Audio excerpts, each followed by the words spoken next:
Hello. तो आपने अक्सर ये सुना होगा कि भारतीय जनता पार्टी के द्वारा एक आरोप लगाया जाता है कि जो प्रथम प्रधानमंत्री थे वो नेहरू को नहीं बना करके सरदार वल्लभ भाई पटेल को बनाना था। ठीक है।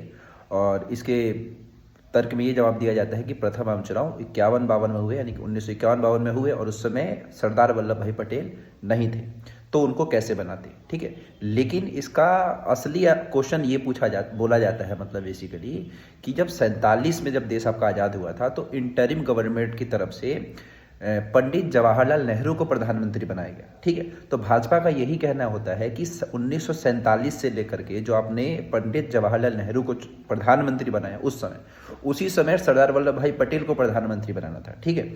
तो आप समझ गए होंगे कि जो लोग कहते हैं कि प्रथम आम चुनाव 51-52 में हुए और वल्लभ भाई पटेल थे नहीं तो प्रधानमंत्री कैसे बनाते, लेकिन उनका ये सवाल नहीं है। उनका सवाल ये है कि 47 में जो प्रधानमंत्री बने पंडित जवाहरलाल नेहरू, उस समय वल्लभ भाई पटेल को बनाना था। और इसीलिए वो कहते कि अगर वो उस समय बनते तो हो सकता है कि जो आपका कश्मीर का हिस्सा आप खो गए या फिर आप गवा बैठे, वो आप नहीं गवा पाते। ठीक है। और यही सवाल पूछा जाता है हमेशा भाजपा की तरफ से, और जिसको बाकी जितने भी लोग हैं वो इस चीज़ से ख़त्म कर देते हैं कि चुनाव 51-52 में हुए और वल्लभ भाई पटेल तो थे ही नहीं 51-52 में, तो कैसे बनते, जबकि रीज़न ये था।